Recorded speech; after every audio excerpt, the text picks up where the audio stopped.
Brechtje en Nelleke zijn doorgedrongen tot de finale van het LVK. Met hun liedje Wat en een mooie dag vertegenwoordigen zij Venray tijdens de finale op 14 februari. 3 Venrayse inzendingen behoorden tot de 60 liedjes die deelnamen aan de halve finales van het LVK 2014. Naast Brechtje en Nelleke waren dit Bjorn en Mieke en de Stappers. Zaterdagochtend werden de 19 finalisten bekendgemaakt. In Café Hulsman hadden de artiesten en fans zich verzameld om de uitslag af te wachten via de live radio-uitzending van L1.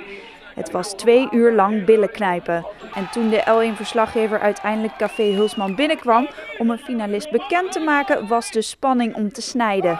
Want wie van de 3 ging er nu door naar de finale? Toen de eerste noten van het liedje klonken, was het duidelijk. Brechtje en Nelleke vertegenwoordigen Venray tijdens de LVK-finale. Ze waren zichtbaar dolgelukkig met de uitslag. Ik moest gewoon beuken. En een heleboel moesten er beuken. Ja. Het is een ontlading van spanning en het maakt gewoon echt iets leuks los. Ja. Was het 2 uurtjes billen knijpen? Echt. Ik ga echt, ja, voor mij wel hoor. Ja, echt. Ja, ik ga weer wel, ik doe een beetje gewapend, zo van, nou, het zal wel niet. Maar ja, het was wel spannend. Het was heel spannend. Toch stiekem hopen van, ja, dan komen ze naar Venray. En met name toen ze hier aankwamen, want dan weten we dus niet van wie het is. Toen dacht ik, oh god. En ze hadden het heel over debutanten. Dus ik dacht, en ik wist niet wat debutant. Ik denk, debutant, wat zijn debutanten? Is dat weer een nieuw carnavalswoord? Nou, ik ben niet heel dom, Jan. Je zit gewoon nooit debutant. Nee. Brechtje en Nelleke zijn nieuwkomers op het LVK. Maar ook als toeschouwers hebben de 2 dames geen ervaring met het evenement. Nee, nooit geweest. Ik wist gar niet wat het was. Ik wist wel wat het was. Ik ben nooit geweest. Dus ik doe het geen meteen goed. En hoe gaan jullie voorbereiden? Nou, ik denk het liedje tekst uit het hoofd leren. En 10 kilo afvallen nog. Nou, verder. Ja. En ik denk, we drinken er een biertje op of een wijntje. Ja, hè? Ja. Alhoewel de L1-verslaggever wel even bleef hangen in Café Hulsman, maakte hij helaas geen andere Venrayse finalisten bekend. Een teleurstelling voor de 2 andere acts die vorig jaar beide deel uitmaakten van de laatste 19. Ja, super jammer. Ja, dan ga ik liegen als ik zeg dat ik daar niks om geef. Tuurlijk niet. Je werkt er een jaar naartoe. En dan, we weten hoe leuk het is inmiddels. Dus dat is jammer, ja. Want je hebt 2 uur, je wist niet hoe je dan gaat volgens mij, hè? Nee, ik werd niet lekker, nee. Ja, super spannend. Ik had al een beetje een voorgevoeletje misschien. Dat ik denk, ja, net wel, net niet. En er gingen liedjes door waarvan je dacht van ja, terecht. Maar er ging ook heel veel door. Ik denk, gaan die door? En dan ga je je kans een beetje bekijken. En dan wordt dat steeds minder. Ja, en dan komen ze hier het café binnen en dan? Ja, dat is niet goed voor je hart.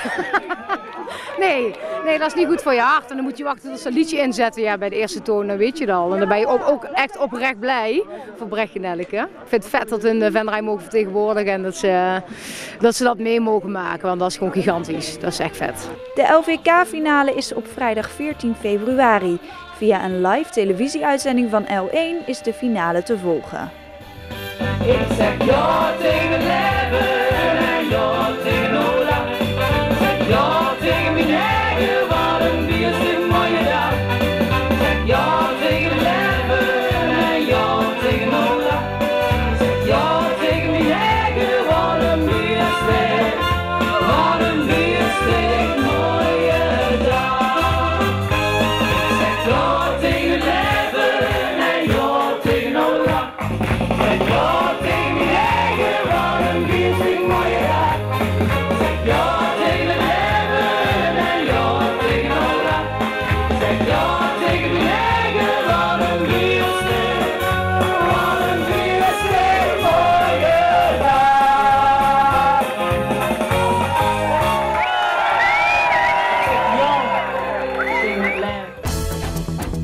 De Venrayse Laura Schapendonk exposeert in het Van Abbe Museum Eindhoven. Zondagmiddag opende de fototentoonstelling Venus 1658. Laura exposeert samen met 5 andere fotografen. Alle zijn recent afgestudeerd aan de Fotoacademie in Rotterdam. In deze stad was een deel van het werk eerder te zien. De directeur van het Van Abbe Museum nodigde de 6 vrouwelijke fotografen uit voor een expositie in het Museum van Eindhoven. Er is zeer divers werk tentoongesteld. Laura presenteert 4 projecten. De Venraayse fotografe maakt voornamelijk werk waarin persoonlijke verhalen centraal staan, waarbij ze haar achtergrond in de zorg combineert met fotografie. Ik werk heel graag 1-op-1 met mensen en op die manier creëer ik mijn verhaal. Dus ik volg mensen eerst langere tijd om zo'n vertrouwensband op te bouwen. En tijdens het verhaal maak ik mijn foto's. Dus ik heb bijvoorbeeld een project gemaakt over een meisje wat ongeneeslijk ziek is. En die volg ik dan langere tijd en zodoende komen de projecten tot zijn uiting. Een van de projecten die te zien is tijdens de tentoonstelling is Laura's autonome werk Manimal, over de samensmelting tussen mens en dier. Dit project heeft eerder aandacht gekregen in Volkskrant Magazine. Nu Laura afgestudeerd is zij hard bezig met haar toekomst als fotografe. Ik wil sowieso wel blijven exposeren, dus ik maak mijn autonome werk, is dat, het vrije werk wat ik maak. Maar ik ga ook een fotostudio beginnen in Venraay. En dit is echt voor commercieel werk, dus voor bedrijven, als particulieren, dus van alles wat, ja. En wat is leuker, zeg maar die opdrachten of juist je autonome werk? Dat je zelf je eigen creaties kunt maken? Juist de combinatie vind ik juist wel heel leuk. Omdat ik uit mijn commerciële werk, dus de fotostudio werk, heb ik heel veel contact met mensen. En dat geeft me ook weer inspiratie om mijn autonome werk te maken. Dus omdat ik zoveel in contact sta met mensen tijdens mijn fotostudio werk, krijg ik weer inspiratie om mijn vrije werk verder te maken. De expositie in het Van Abbe Museum loopt tot 2 maart en is van dinsdag tot en met zondag te bezoeken. Donderdagavond 20 februari vanaf 7 uur zullen alle fotografen weer aanwezig zijn bij de expositie. Op het Rijland College start vanaf aankomend schooljaar een 6-jarige technische VMBO-MBO-opleiding.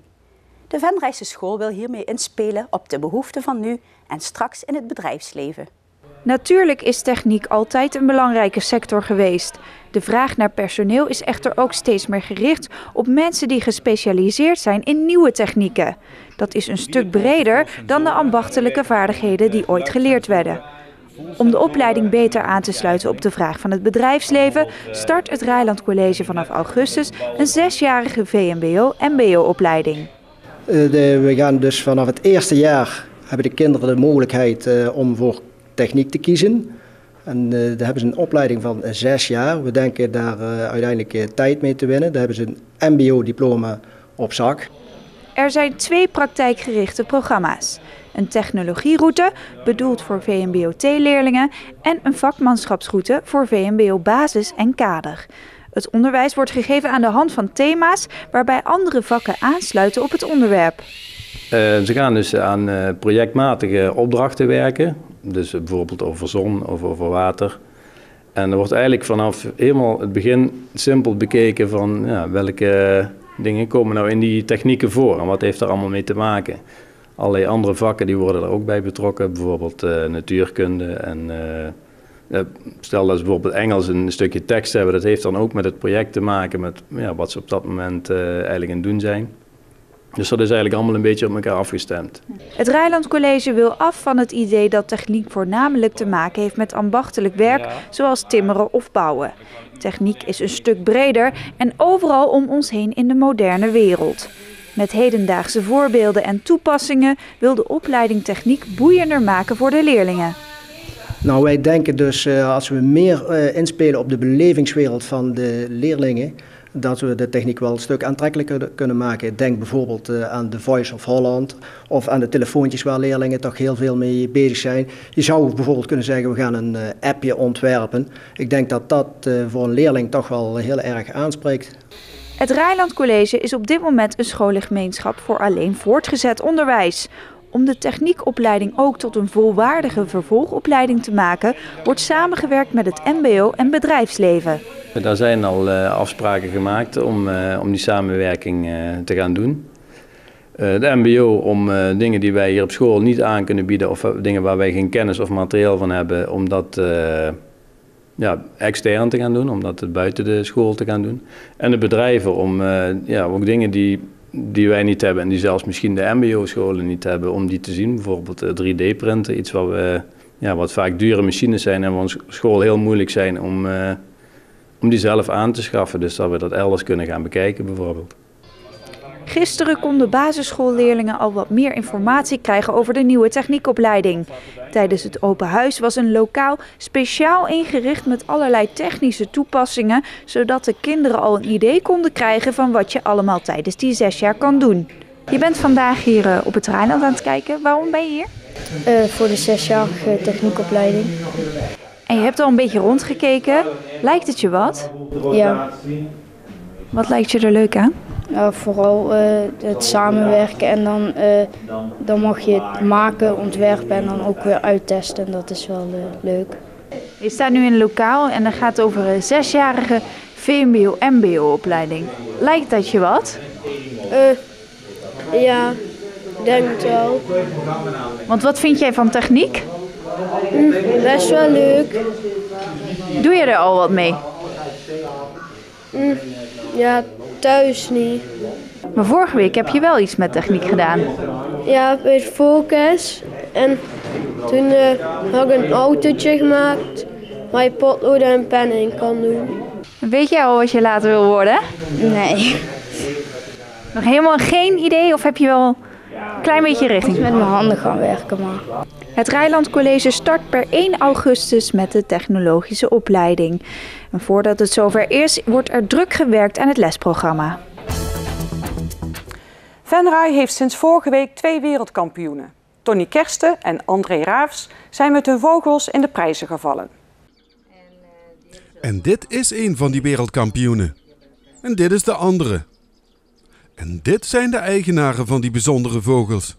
En om kampioen te kunnen zijn, worden er hoge eisen gesteld aan het vogeltje. Goed in de veren zitten en voldoen aan de standaardeisen. Voor bepaalde vogels geldt dat. En er zijn gewoon, ze moeten, de tekeningpatronen moeten mooi strak zijn. En ze moeten in zich heel goed eruit zien en goed.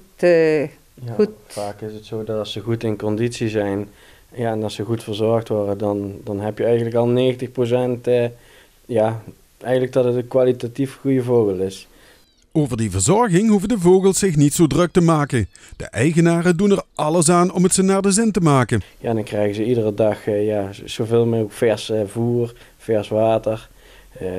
Zorgen dat ze zoveel mogelijk een bad kunnen nemen, dat ze een heel strak en mooi verenpak krijgen.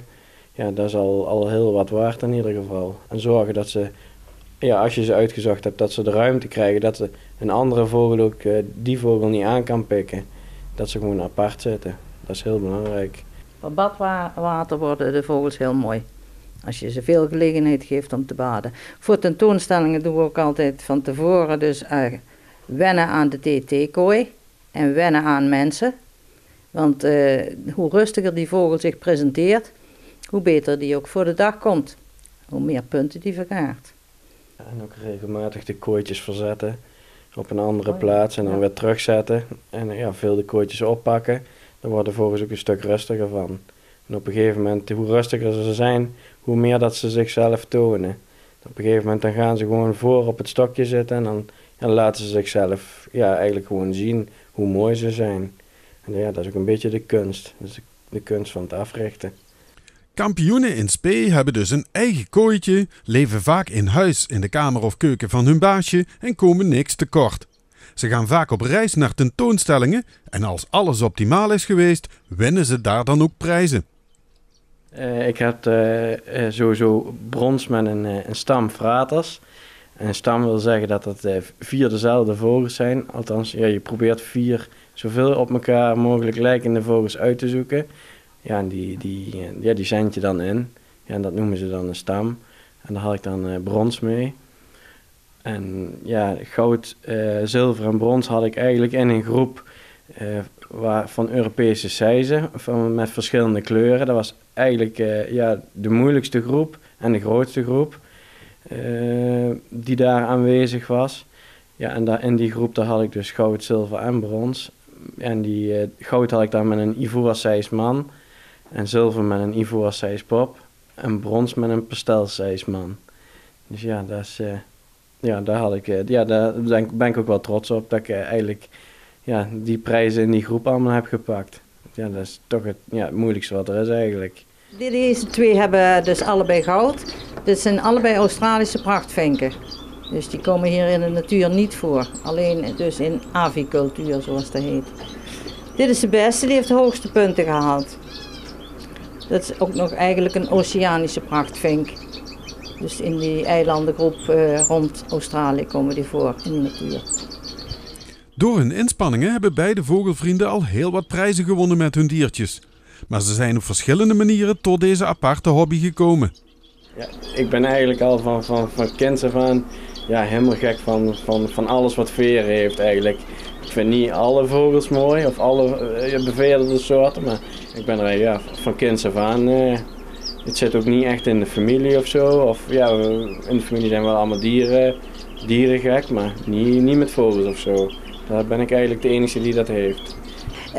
Bij mij is het eigenlijk gekomen door mijn man. Die heeft altijd vogeltjes gehouden. En iedere keer als hij een kanariepietje ging kopen, dan zei ik van, oh, maar dat is een leuk vogeltje en dat is een leuk vogeltje. En dat waren altijd tropische vogeltjes. En dan zei hij, ja, maar die kun je niet buiten 's winters houden en zo. Als nou die ene kooi binnen mag in de winter, dan kan dat wel. En zo is het begonnen. Begint het bij u nu ook te kriebelen? Dan is het goed te weten dat er vogelverenigingen zijn in Venray en omstreken. Vanaf 17 februari hebben we eigenlijk in Venray een nieuwe vogelvereniging. Hebben we van 2 verenigingen één grotere vereniging gemaakt, zeg maar. Ja, en ook met doel als gewoon de vogelsport, nieuw leven in te blazen en te promoten, zeg maar. Ja, er zijn toch wel veel vogelliefhebbers in Venray en omstreken. En hoe heet die nieuwe vereniging dan? Vogelvereniging Venray.